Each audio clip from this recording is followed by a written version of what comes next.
1989ကစောလာစတဲ့ရဲ့2016ခုနှစ်ဧပြီလ19ရက်မြန်မာနေဦး20ရက်နေတဲ့ဒေသကြီးပြည်ဦးလေးမြို့နယ်အောင်ချမ်းသာရွာဓမ္မသာယသရစေနာကျောင်း၌ဓမ္မရတိ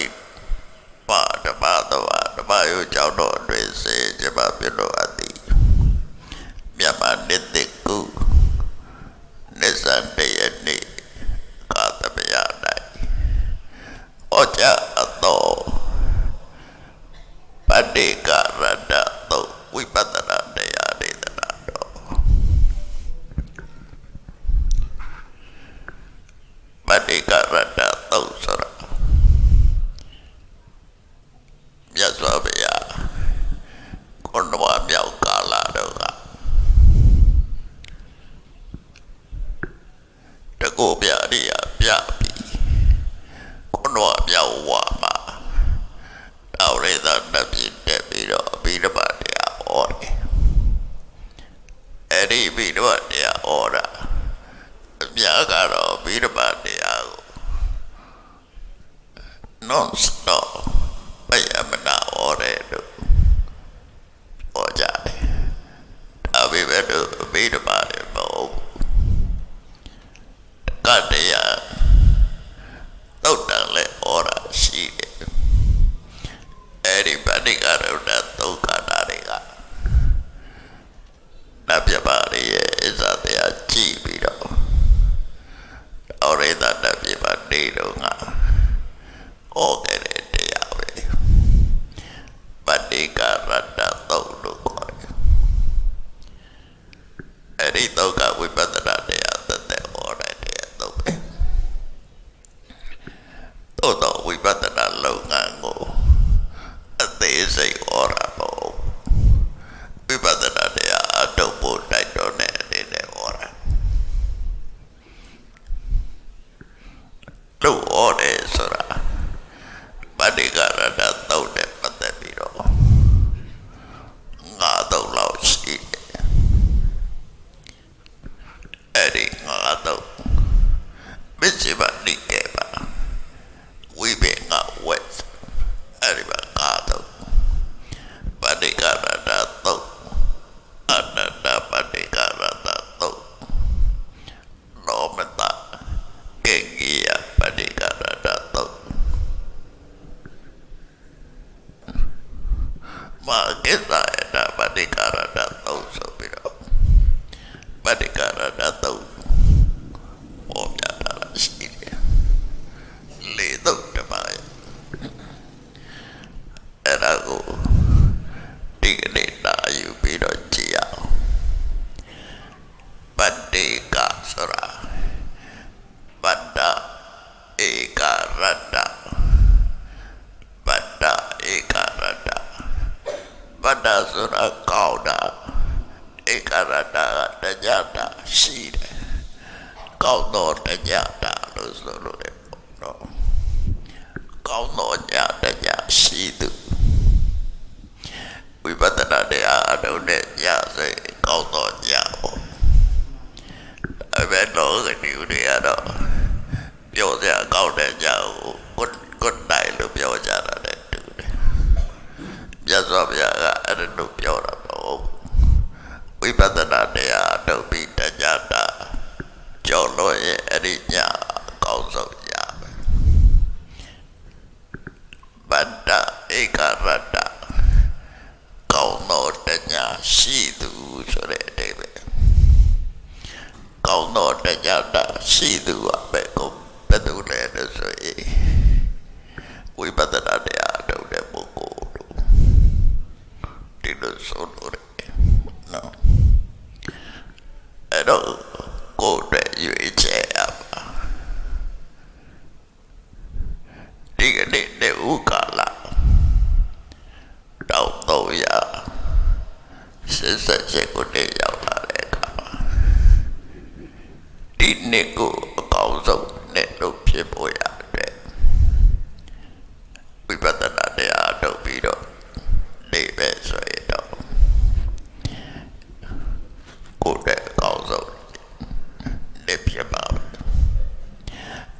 နာတရားထုတ်တဲ့လာကိုယ်ရဲ့အကောင်းဆုံးလာဖြစ်ပါဝိပဿနာတရားထုတ်တဲ့ရဲ့ကိုယ်ရဲ့အကောင်းဆုံးရဲ့ဖြစ်ပါဝိပဿနာတရားထုတ်တဲ့ညအကောင်းဆုံးညဝိပဿနာတရားထုတ်ပြီးတော့နေတဲ့အချိန်ကအကောင်းဆုံးအချိန်ဖြစ်ပါအဲ့တော့အဲ့ဒါကိုပြတ်သွားပြဆိုလိုတာအဲ့တော့ဗတ္တိကရဏတုတ်ကကာတာလေးနဲ့ပြတ်သွားပြကဟောတာ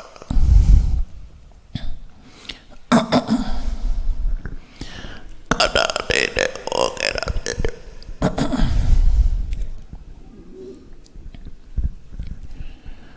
အဲ့တော့အဲ့ဒီကာတာလေးတွေကိုအကျဉ်းချုပ်နေနာကြည့်အောင်နော်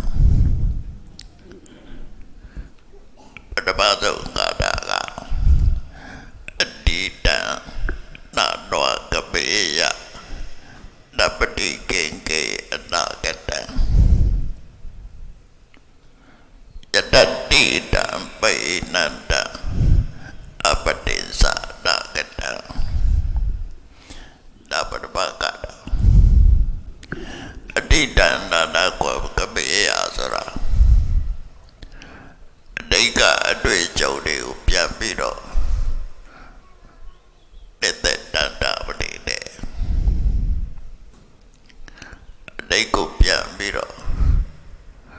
အချိန်မပြုံးနဲ့လို့ပြောတာတော့ကလူတွေကအတိတ်ကိုစပြုံးပြန်တတ်ကြတယ်ပစ္စုပန်ဖြစ်နေတဲ့ပေါ်မှာကြည့်ပြီးအတိတ်ကိုပြန်နေတတ်တယ်အမြဲတမ်းအသောဗျာကအကျိုးရှိအောင်အတိတ်ကိုပြန်လို့အကျိုးတစုံတရားရမလားလို့ဆိုမရဘူးလို့ပြောတာကိုယ့်အတွက်ကိုပြောတာတော့ကြသမိုင်းစရာတွေကအတိတ်ပဲပြရဘူးဆိုသမိုင်းနဲ့ပတ်သက်ပြောတာမဟုတ်ဘူးအဲ့ဒါလည်းသဘောပေါက်ရပါတော့အတိတ်ပဲပြရင်သမိုင်းပဲတော့သိပါတော့အဲ့ဒါသမိုင်းစရာရဲ့အလုံးဝိပဿနာတရားတော့ပဲဆိုတော့အတိတ်ပဲပြန်နေပေါ့နော်အတိတအတိတ်ကအာယုအတိတ်မှာဖြစ်ခဲ့တဲ့ကဏ္ဍအတိတ်တုန်းကဘဝတွေပြီးခဲ့တဲ့ကဏ္ဍပြီးခဲ့တဲ့ဘဝပြီးခဲ့တဲ့အချိန်တွေကိုနာနောကပေယနောက်ကြောင်ပြန်ပြီးတော့သွားမနေပါနဲ့နောက်ကြောင်ပြန်စဉ်းစားမနေနဲ့ချိန်ကုန်တယ်ဘာဖြစ်လို့တော့ဆိုတော့ယတတိတံပေနန္တံဒိဆိုတာကုန်ခဲ့ပြီတဲ့မရှိတော့ဘူးအဒိဆိုတာပြီးခဲ့ပြီဘာတကူမှမရှိတော့တို့ငယ်ငယ်တော့ဘာတွေလှုပ်တဲ့ကြတယ်လှုပ်တဲ့အခုမှမဟုတ်တော့ပြောကြတယ်ပေါ့လားငယ်ငယ်တော့ဘာလှုပ်ခဲ့ရတယ်ပြန်ပြီးတော့တွေးပြီးစပြုတ်ပြန်အဲ့ဒါတွေကပြီးခဲ့ပြီတဲ့ခုရှိတာမှမဟုတ်တာအဲ့ဒါတွေပြောနေရင်အခုလက်ရှိတွေမသိလိုက်ပဲနေမှာပေါ့မဟုတ်လားအတိတ်ကြောင့်ကိုပြန်ဆဲစားနေအခုလက်ရှိပါဖြစ်တယ်ဆိုသိပါမလားမသိတာပြီးခဲ့တာကိုပြန်လှုပ်လို့လည်းပါမရတော့ဒါကြောင့်မို့ယတတိတံပေနန္တံအတိတ်ဆိုတာကုန်ခဲ့ပြီတဲ့မရှိတော့ဒါကြောင့်မို့အတိတ်ကိုပြန်ပြီးတော့ချိန်ပြုတ်နေတယ်နပတိကိဉ္ကေအနာဂတံမရောက်သေးတဲ့အနာဂတ်ကိုလည်းပဲမျောလင်းတောင်းတပြီးတော့မနေတယ်တချို့စိတ်ကူးရင်တဲ့လူတွေကမရှိသေးတာကိုတွေးပြီးတော့စိတ်ကူးရတတ်တယ်အဲ့စိတ်ကူးရမှုကလည်းနဲ့ရဖို့စိတ်ကူးရင်ပြီးတော့ရံပြတဲ့အသည့်တရားပြတတ်တယ်ငါတိပေါက်ရင်မလုပ်ပဲစိတ်ကူးရင်အဲ့ဒါကောဒီမှာမပေါက်သေးတဲ့လူတယောက်ကလည်း မင်းဒီပေါ့ရဲ့ငါ့ကိုတစ်တောက်လောက်ချီစားပါဘယ်ချီနိုင်မလဲကွာမပေါက်သေးတဲ့ဒီတော့ချီတဲ့သူကလည်းလာချီတယ်ငါ့ကိုတစ်သိန်းလောက်ချီပါလို့ပြောရပြည့်ကြပေးနိုင်မပေးနိုင်ဘူးဆိုရပြည့်မပေးနိုင်တဲ့ပစ္စည်းကလည်းရှိသလားဆိုမရှိဘူးစိတ်ကူးတဲ့ကပဲလောကလူတွေဖြစ်နေတာစဉ်းစားကြည့်အဲ့တော့အနာကကိုမြောက်နေပြီးတော့တောက်တာမနေနဲ့ဘာဖြစ်လို့တော့ဆိုအပတ္တိသနာဂတအနာဂတ်ဆိုဖြစ်ပါဖြစ်ပလားသေးတာသိမှမသေးကြတာမသေးကြတာကြီးကိုသွားပြီးတော့ရတာတဲ့လို့လကားပဲပေါ့ဟုတ်တယ်မလားဝိပဿနာတရားတော်လို့ရှိရင်အတိတ်ကိုလည်းမမျောနဲ့အနာဂတ်ကိုလည်းမတန်တာနဲ့အနာဂတ်ဆိုတာမရောက်သေးဘူးတဲ့အပတ္တိသအနာဂတအဲ့ဒီအိဗယ်ပြောတာအနည်းချုပ်ပြောလိုက်မယ်အတိတ်ကိုပြန်ပြီးတော့လေတန်တာမနေနဲ့အနာဂတ်ကိုမျောပြီးတော့လည်းပဲစိတ်ကူးရင်မနေနဲ့အတိတ်ဆိုတာပြီးခဲ့ပြီအနာဂတ်ဆိုတာမရသေးဘူးမရှိတာနဲ့မရသေးတာတူတူပဲပေါ့လားတိတ်ကတော့မရှိတော့အနာဂတ်ကမရသေးဘူးမရှိတာကိုအနည်းချုပ်ပြောလိုက်ပဲစေမရှိတာကိုရှိလုပ်ပြီးတော့ချိန်ပြုံးမနေနဲ့လို့ပြောတာပဲရသော်ဗျာရဲ့အိဗယ်နော်တိတ်ကပြီးခဲ့ပြီပြီးခဲ့လို့မရှိတော့ဘူး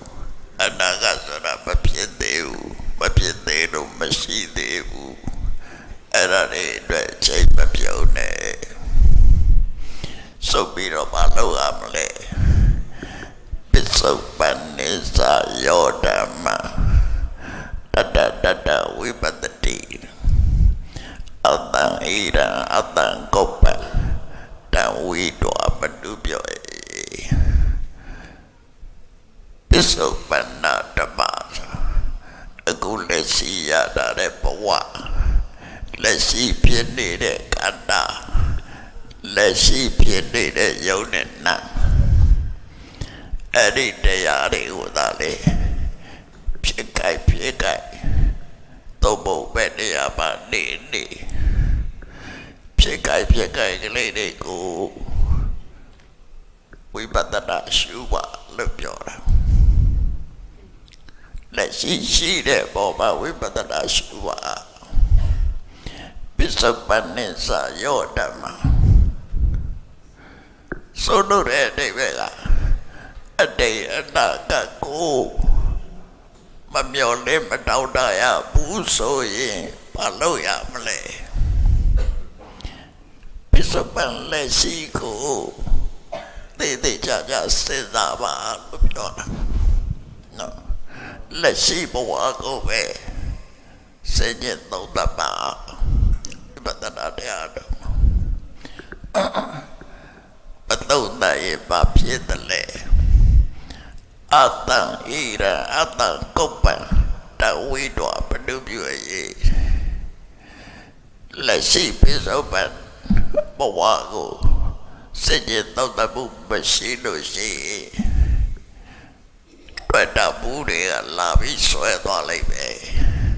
မရွေ့တဲ့အပြစ်တွေကလာပြီးတော့နောက်ဆက်သွားလိုက်ပဲလက်ရှိခန္ဓာကိုယ်ပေါ်မှာတွေ့တာမှုတွေဆွဲလာမှုတွေဆွဲသွားနိုင်တယ်အဲ့ဒါတွေမဆွဲအောင်ကောက်ွယ်ပါလို့ပြောတာနော်ဘယ်တော့ကောက်ွယ်ရမှာလဲကိုအာရုံစိုက်အဲ့ဒါဝိပဿနာတရားတော့ခိုင်းတာပဲဝိပဿနာဖြစ်ခိုင်ယုံနာနေရဝိပဿနာမရှိရင်ဘာဖြစ်တော့ဖြစ်လာတဲ့အာယုံကလက်သက်เสียဆိုရင်တွေ့တာဘုရားဖြစ်သွားတယ်မလက်သက်เสียဆိုရင်အ လိုမကြမှုဒေါသဖြစ်သွားတယ်အဲ့ဒါကိလေသာတွေဆွဲဆောင်မှုပါသွားတယ်လို့ခေါ်တယ်ကိုယ့်ရဲ့စိတ်ဓာတ်လေးကပြည့်စည်သွားတယ်အဲ့တော့ဝိပဿနာတရားဟောတာကတော့မြတ်စွာဘုရားရှင်းရှင်းလေးပဲအဲ့ဒါကိုမရှိရင်တဏ္ဍာဒိဋ္ဌိဝင်သွားပဲဝင်သွားလို့ရှိရင်တဏ္ဍာရဲ့တွေ့တာဆွဲလမ်းမှုဒိဋ္ဌိရဲ့မာရွေးစွာဆွဲလမ်းမှုဒီနှစ်ခုနဲ့ဒုက္ခရောက်သွားမယ်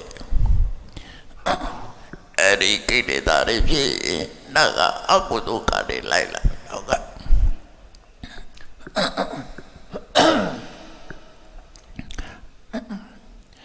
ဥပမာကြည့်အောင်ပြကြိုင်နေပါကြည့်ပစ္စုပန်ဆိုတာဘာပြောတာလဲအဲ့ဒါလေးကိုပစ္စုပန်က၃မျိုးရှိတယ်ဘဝတကူကိုအတ္တပစ္စုပန်လို့ခေါ်တယ်ပွေလာတဲ့အချိန်ကမသိမချင်းဘဝတကူနေ90တရားနေ90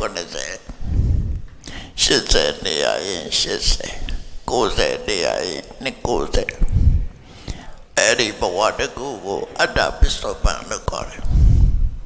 နော်ဒါကူအတ္တတရားရှိနေတဲ့ပုဂ္ဂိုလ်တွေကကိုဘဝပစ္စုပန်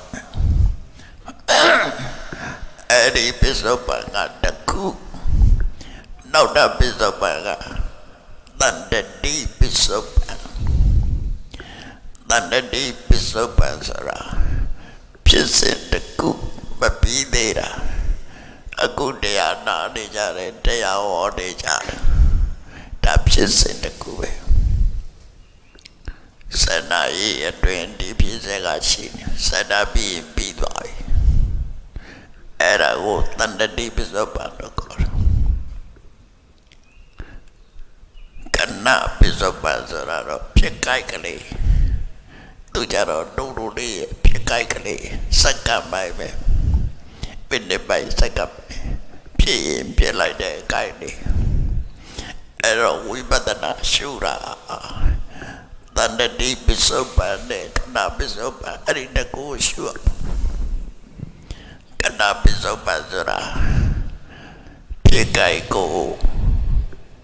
စိတ်နဲ့ဥပမာပဲဖြစ်ကြိုက်စိတ်လေးကိုနောက်စိတ်တကူကရှုလို့မရဘူးစိတ်ကပါဆိုတပြိုင်တည်းနှစ်ခုမဖြစ်ဘူးရှုတဲ့စိတ်နဲ့အရှုခံစိတ်ကတပြိုင်တည်းမဖြစ်ဘူးအရှုခံစိတ်ဖြစ်ပြီးတဲ့အခါမှာရှုတဲ့စိတ်ကနောက်ကလိုက်တာအဲ့ဒါကြောင့်ဘုလို့ကဏပစ္စုပန်မရဘူး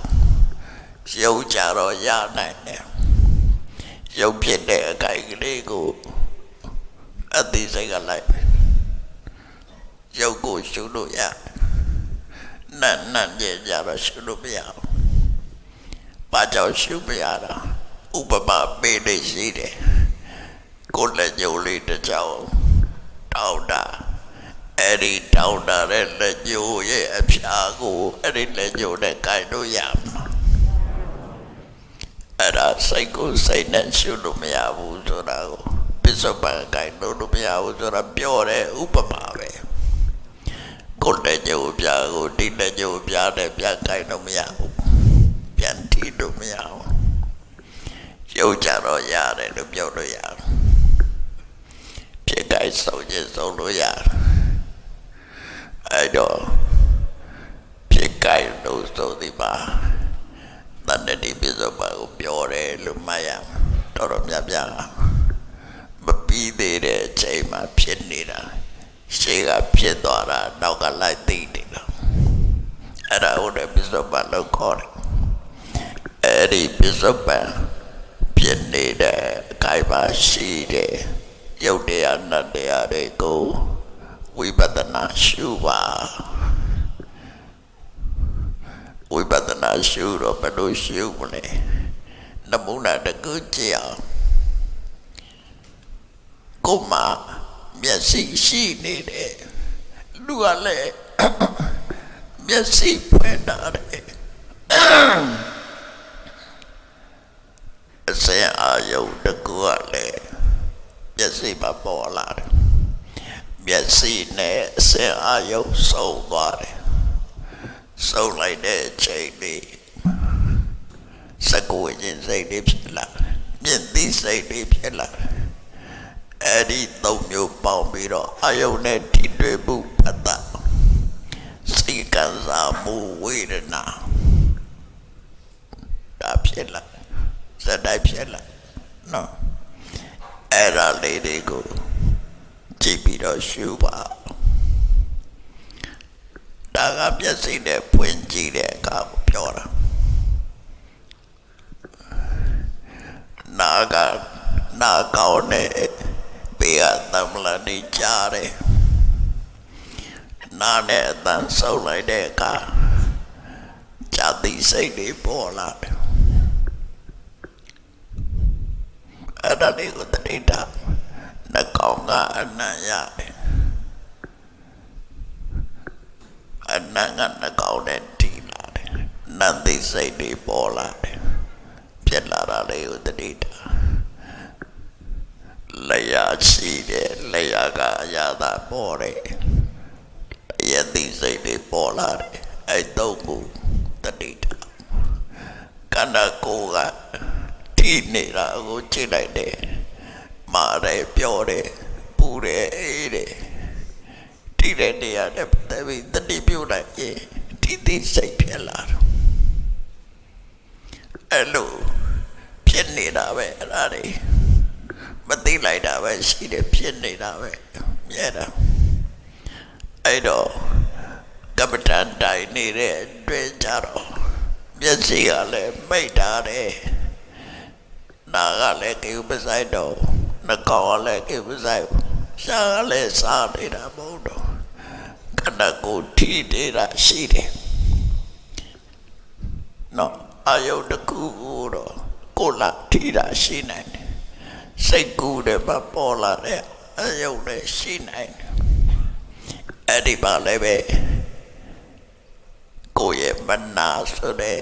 စိတ်ရဲ့အာယုတ်ရဲ့စုံလာတဲ့အခါမှာဇာတိစိတ်တကူပေါ်လာစိတ်ကူးတယ်မပေါ်လာအဲ့ဒီပေါ်လာတဲ့အခိုက်လေးမှာရှုရမယ်သိရမယ်ဆိုတော့အဲ့တော့တခုပြောပြမယ်ကော်ပီတောက်နေတော့ဝိပဿနာမလို့ရှုနေနော်ကော်ပီကြိုက်တဲ့လူတွေကော်ပီတောက်နေကြတဲ့တပည့်စာရတဲ့ရှုလို့ရတယ်ကော်ပီတောက်ရေးတကလည်းတောက်မကြည့်နဲ့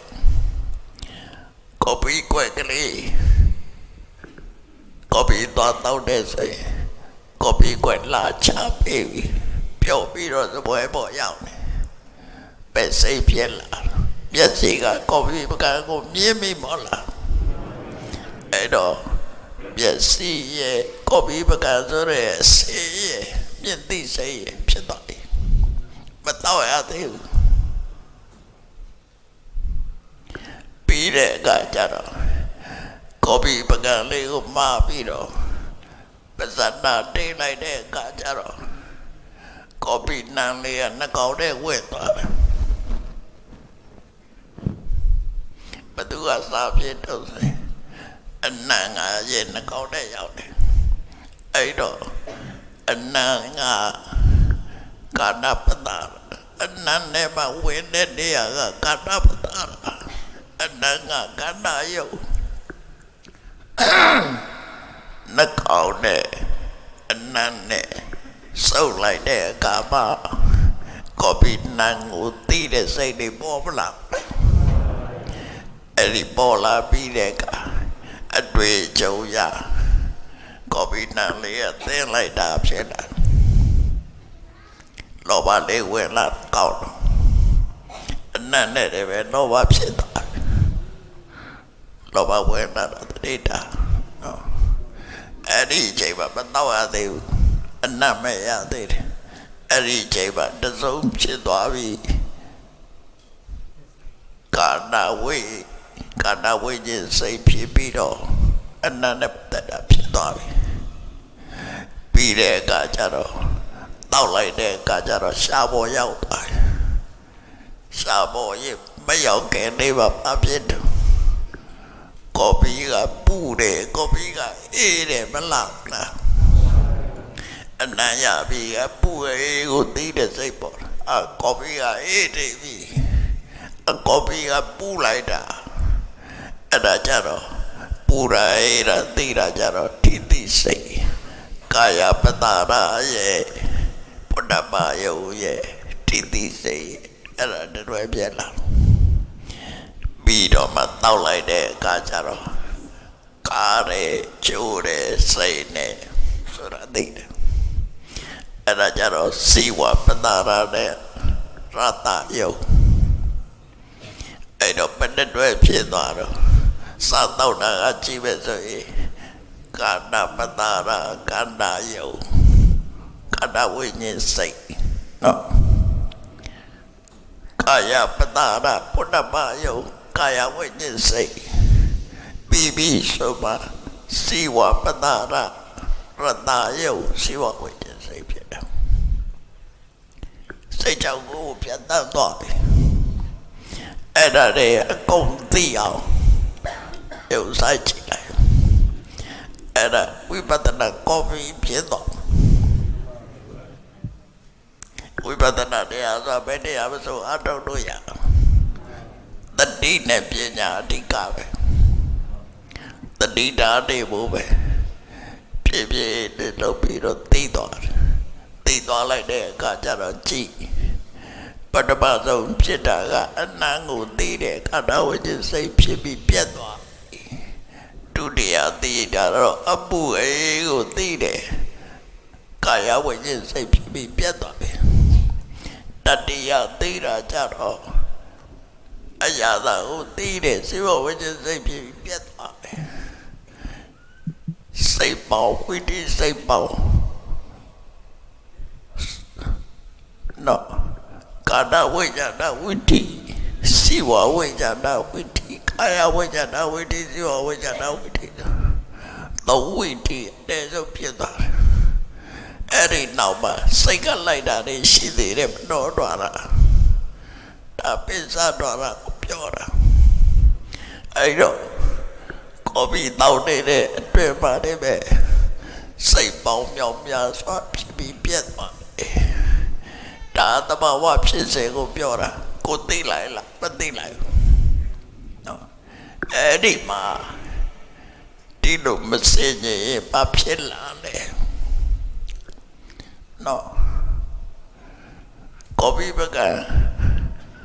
အနံ့လေးကပွေလိုက်တာလို့ဆိုတဲ့အချိန်မဝဲလာလောဘဝဲလာ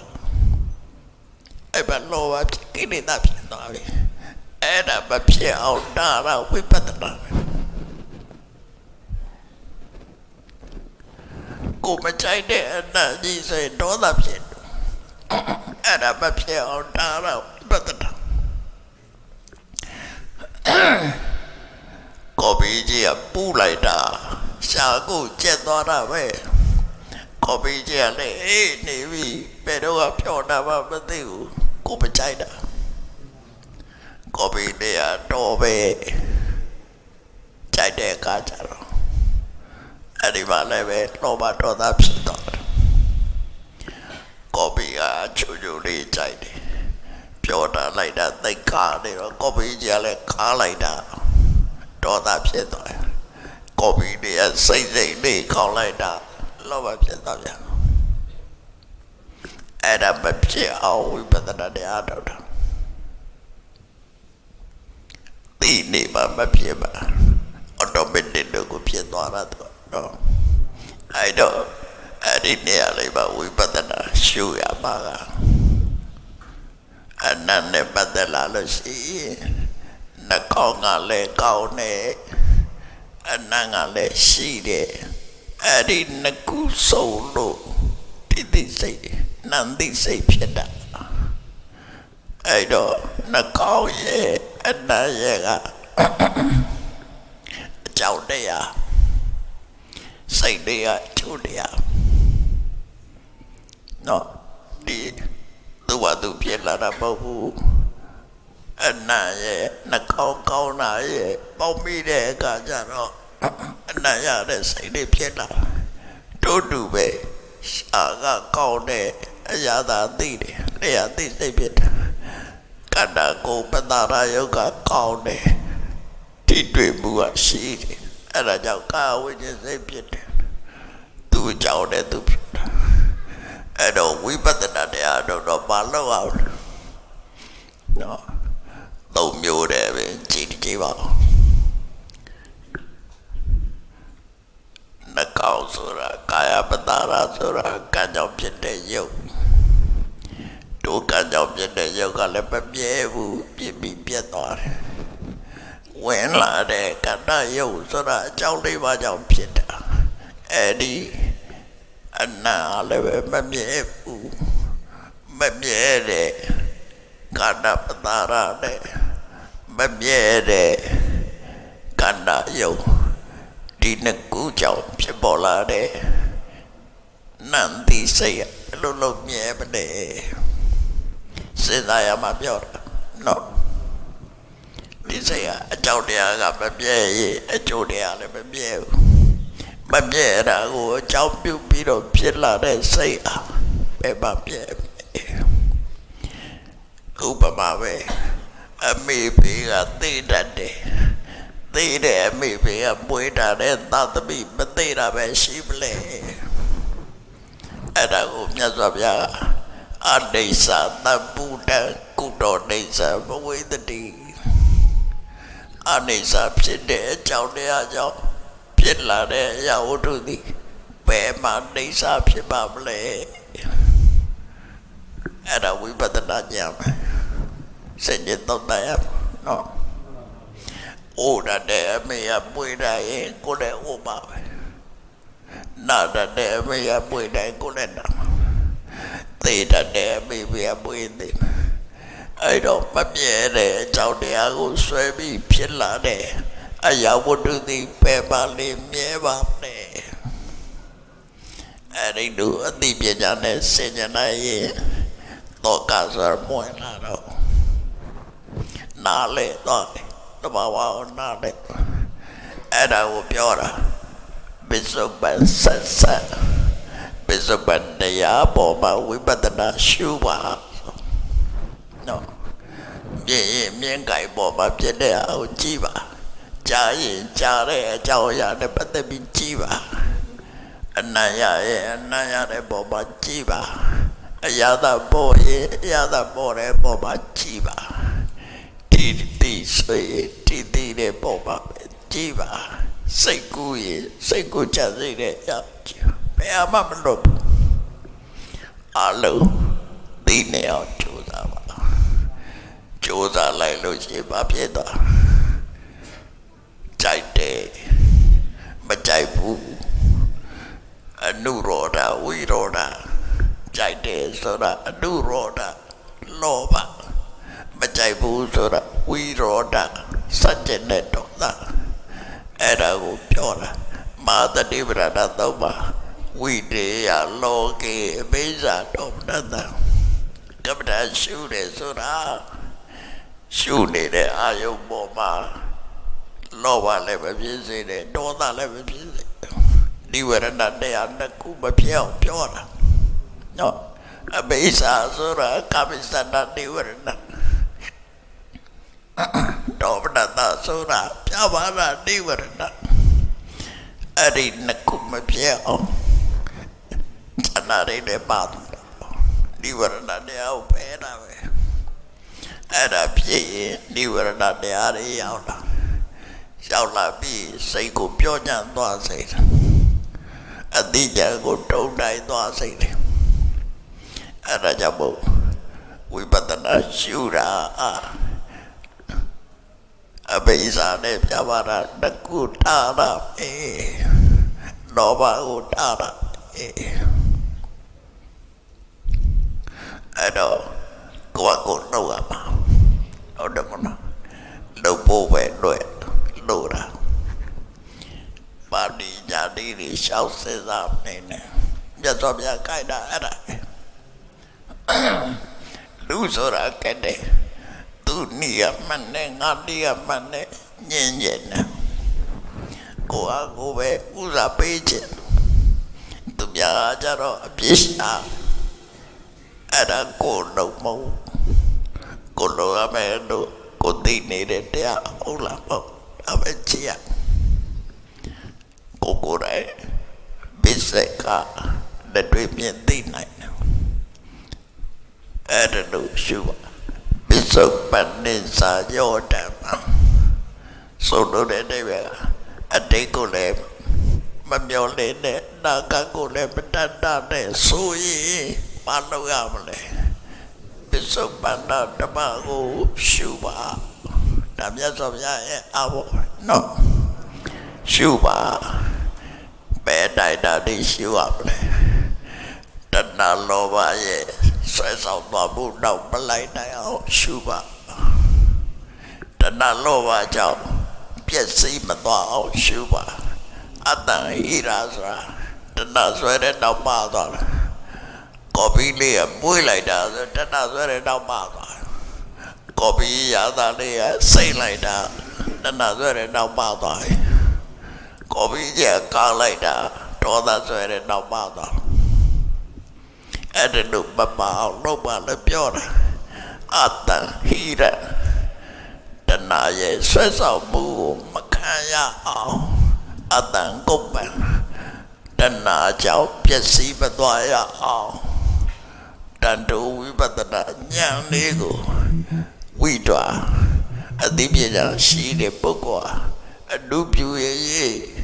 တို့ပေါ်အောင်ကြိုးစားပါလို့တမြတ်စွာဘုရားရဲ့လမ်းညွှန်ချက်ပဲရှင်းနေတော့ရှင်းနေလို့ဘုရားလို့ဘုရားတော့ရှင်းနေပဲအဲ့ဒါဝိပဿနာတရားတို့ပဲအဲ့ဒါကိုမြတ်စွာဘုရားဟောတာအတေညုတ်ကအတေကိုပြန်ကြည့်နေတယ်အနာဂတ်ကိုပြောလဲမနေနဲ့လက်ရှိကိုင်လေးပါဖြစ်နေတော့သိအောင်လို့သိတဲ့အာယုကိုတဏှာဒိဋ္ဌိရဲ့ဆွဲဆောင်မှုတွေနောက်လိုက်မသွားအောင်လို့ကာကွယ်ဆောင်ရှောက်လို့ပြောတာဒါပဲနော်ကဲဟုတ်ပြီနောက်တဲ့ကာတာတပုတ်ကဆက်ပြီးတော့အဲ့ဒါပြေတပီတော်တို့ဒီဝိပဿနာတရားကိုဘယ်နေ့အထောက်အမှာတော့အိမ်ပြန်ပြီးတော့အလုပ်တွေပါပြီးအောင်လုပ်ပြီးမှအထောက်အမလားတော့ဘုံငယ်သေးတယ်ဘာအသေးလို့ကြည့်ပါပြတ်သွားပြအဲ့ဒါကိုဆက်ပြောအေစေဝကိစ္စအတ္တပံနော်ဘယ်လောက်ရမယ့်ကိစ္စကိုကနေပဲကြိုးစားပါအေစေဝကနေပဲလေအတ္တပံကြိုးစားအထောက်မှုကိုကိစ္စကရဏီယပြုလိုက်ပါနဗျာရိမရှိနဲ့ခုပဲလို့ကိုယ်ပဲလို့ပြောတာနော်ကိုယ်ပဲလုပ်လိုက်ပါဒါစိတ်ရတော့ပဲလေကိုယ်ပဲလုပ်လိုက်ပါအေးစေဝကိစ္စအတ္တပံဘာဖြစ်လို့ကိုယ်ပဲလုပ်ပါလို့ပြောတာကောစေညာမရဏသိဝေလက်ပြငါကြတော့ကိုကရှင်မလားသိပါလားဘယ်သူပြောနိုင်မှုနော်ကိုတပြေကရှိအောင်ပါလားမရှိဘူးလားပြောလို့မရဘူး။အိုးလုံနေတဲ့နှစ်တော့ကပုံကြီးတပါးတဲ့စကားမနေ့ကအဲ့ဒီတကားကအဲ့ပုံကြီးစီပုံဆက်တယ်ပုံဆက်ပြီးတိတ်နိုင်မကြောက်ပုံတကောဝင်လာအဲ့တကားဆုံးလို့တဲ့ကိုနာလေးပဲစကားပြောသေးတယ်အခုသိသွားပလားအဲ့မျိုးလေးရှိတယ်နော်အဟောစေအဖြစ်တတ်တယ်ပေါ့အဲ့ဒါကြောင့်မို့လို့အခုပဲလုပ်ပါဆိုတာမပြည့်ရမစဲရသေးဘူးပြည့်စရာစဲစရာဘာမှမလုပ်ဘူးလေစိတ်အာယုံလေးညှို့ပြီးတော့လုံးရုံမဲ့နေစိတ်ကပဲအာယုံနဲ့တဲလိုက်ရုံပဲလေ9မိနစ်တဲ9မိနစ်ရမှာပေါ့7မိနစ်တဲ7မိနစ်ရမှာပေါ့ဘယ်တော့မှ ဖြစ်ဖြစ်ကစီးရတယ်လုံးလို့ရတာပဲဟုတ်တယ်မလားအာယုန်တဲ့ကိုရောက်သွားဖို့ပဲအချင်းချင်းတာကောစင်ညမရဏသူဝေဘာဖြစ်လို့နှစ်ပြငါမသိကြဘူးလို့ပြောတာတော့နာဟိနောသင်္ကရန္တေနမဟာတေတေနမစ္ဆုနာစိတ္တိပုပ္ပအလုံးများတဲ့သေမင်းနဲ့ချိန်ချက်လို့ရတာပေါ့ဘူးတဲ့ဝိပဿနာတဲ့ဟိုတလားလောက်တော့ခွင့်ပေးပါကိုတည်းလောက်တော့ပေးပါဒီကြရဲပါမသိဘူးအဘကလုံနိုင်မလားမလုံနိုင်သင်္ကရာဆိုတာသုံးမျိုးရှိတယ်လက်ဆောင်ပေးပြီးတော့ချော့မလုံပါနဲ့သိတဲ့တောင်ပေးပါဒီတလားတော့ဒီဘွားနေရစေမရဘူးနော်အဲ့လိုမို့ရှင်းပြပြီးတော့လက်နဲ့အနိုင်ယူမယ်ဆိုတော့မရဘူးမိတ်ဆွေပွဲလို့လည်းမရဘူးလက်ဆောင်ပေးလို့လည်းမရဘူးမိတ်ဆွေပွဲလို့လည်းမရဘူးတလောက်ဆိုလိုက်တဲ့သိမင်းသူ့ကိုငါရင်တတ်မဲ့ဆိုပြီးလုပ်လို့လည်းမရဘူးတဲ့အဲ့ဒါကြောင့်မလို့ရက်မရှိပါနဲ့ခဏပဲလုံးလိုက်ပါလို့မြတ်စွာဘုရားတိုက်တော်တာနော်နောက်ဆုံးခါတာကြတော့ဧဝဝိဟာရိအတ္တပိအဟောရတပတ္တတိတနေရောကြရောတကယ်ကိုကြိုးစားအထုတ်ပြီးဆိုရင်နဲ့အဲ့ဒီကြိုးစားအထုတ်တဲ့ပုဂ္ဂိုလ်ကိုတံဝေပတိကာရတောတိတတ္တောအစိတ်ကနေမှုနေအဲ့ဒီပုဂ္ဂိုလ်ကိုအကောင်းဆုံးသောဉာဏ်ပညာရှိသူလို့သူတော်ကောင်းတွေကသတ်မှတ်ကြပါတယ်အဲ့ဒါပတိကာရတော့ပဲနော်မြတ်စွာဘုရားတာဝရိတာပြအဘိဓမ္မာတရားဟောရင်ညပ်ပြီးတော့ကာတာလေးပုံရှိရအောင်ချက်တာကြပါတော့ကြတော့ပတိကာရနော်အဲ့ဒီကာတာတိုင်းဒီကနေ့မြန်မာတက္ကရာ1388ခုနှစ်ဆိုတဲ့တဲ့ကလာရှောက်ရှိလာတဲ့အချိန်မှာကိုဘွားမှာတမိုးရှိဆုံးတရားတမိုးရှိဆုံးကုသိုလ်တမိုးရှိဆုံးအသိပညာတို့တွေရရပဲပြီးလို့စိတ်ထဲမှာဝတ်တာဖြစ်ပြီးကုသိုလ်တရားတဏိတာကလမလုံးဖြစ်ပွားအောင်တတိတာ၍ကြိုးစားအထောက်နိုင်ကြပါစေ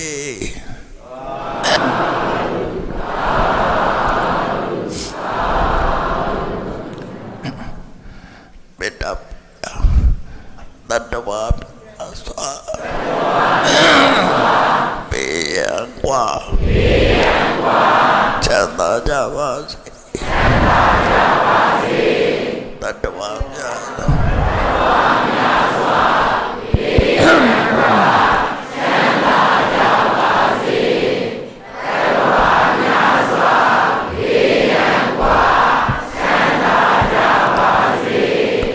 မေတ္တာရေးချမ်းသုံးငါဖြံငြိမ်းချမ်းကြပါစေမေတ္တာ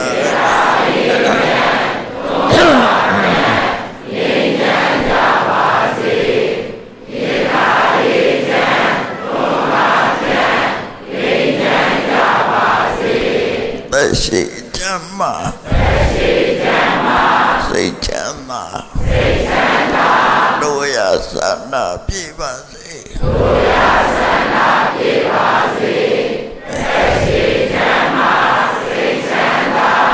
တို့ရဆန္ဒပြည့်ပါစေသက်ရှိချမ်းသာစိတ်ချမ်းသာတို့ရဆန္ဒပြည့်ပါစေဣဒံမေပုညံနိဗ္ဗာန်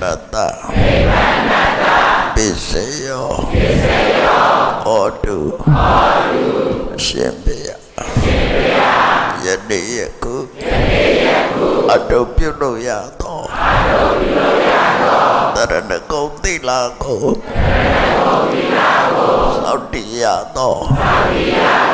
တတဝဝတ္ထုတို့ကိုလူတန်ရသော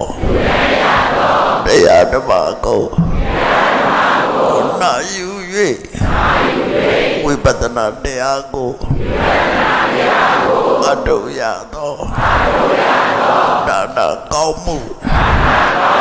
သီလကောင်းမှုဘာဝနာကောင်းမှုဤကုသိုလ်စုစုသည်နိဗ္ဗာန်ချမ်းသာ၏အကြောင်းတော်ဖြစ်ပါစေတည်းဤကမှုကြောင့်တပည့်တော်တို့သည်ဖြစ်လျက်ဘဝ၌အတိညာကဲ့ပဲ့သောဒုပါလမြတ်နှင့်ဝေကွာ၍အတိညာရှိသောပညာရှိသူတော်ကောင်းများနှင့်သာဆုံတွေ့ရပါစေသာအရှင်ဘုရားဤကောင်းမှုဤဘောဘာကကိုအမိအဘအဘောအဘဆွေပြောကြတိတို့အားကုသိုလ်အမြတ်ဝေငါပါကိုဤသနာတော်ဆောင်တတ်လောကဆောင်တတ်တို့ကုသိုလ်အမြတ်ဝေငါပါကို30ဘုံကျင်ဒီကုန်သောလုံးစုံများစွာတတ္တဝါတို့သည်ကုသိုလ်အမြတ်ကိုယ်စီရကြကုန်သည်ဖြစ်၍ကိုယ်စိတ်နှပြချမ်းသာကြသည်ဖြစ်ကြပါစေကုန်သတည်းကုသိုလ်